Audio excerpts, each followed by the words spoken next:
Hey, what's up guys? Today under sports psychology, we are talking about positive and negative reinforcement and positive and negative punishment. Alright, so let's start from positive reinforcement and negative reinforcement. The moment you hear word reinforcement, it simply means doing something to increase a specific behavior or doing something to increase a targeted behavior.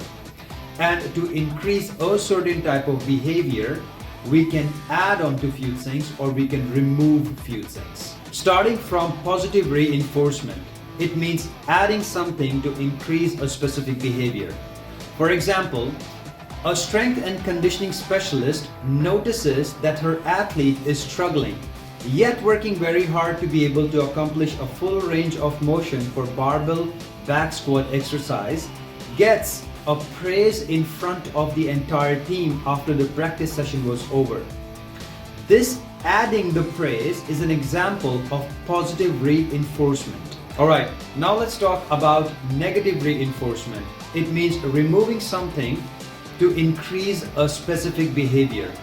For an example, a coach notices that her basketball team hustled very hard during the practice session. And this coach decided that the team doesn't have to do the sprint intervals as planned after their training session.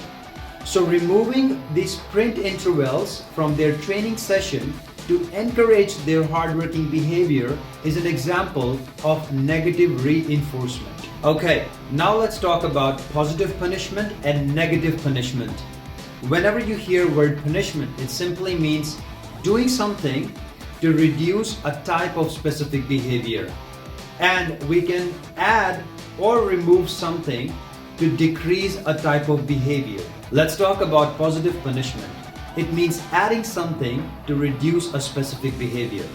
For example, reprimanding an athlete after a poor performance in practice session, or adding on to extra sets of push-ups or pull-ups after the training session was over as a consequence. So adding the reprimand or adding extra sets of push-up post-practice session is an example of positive punishment. Now let's talk about negative punishment.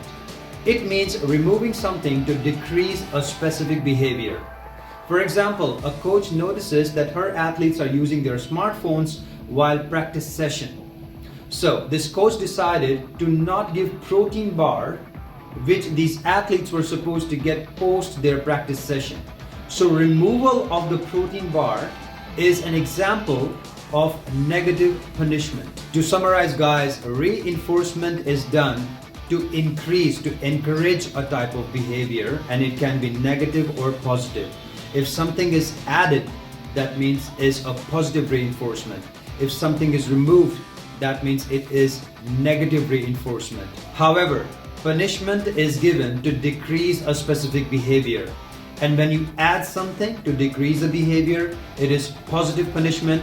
When you remove something to decrease a specific behavior, it is negative punishment.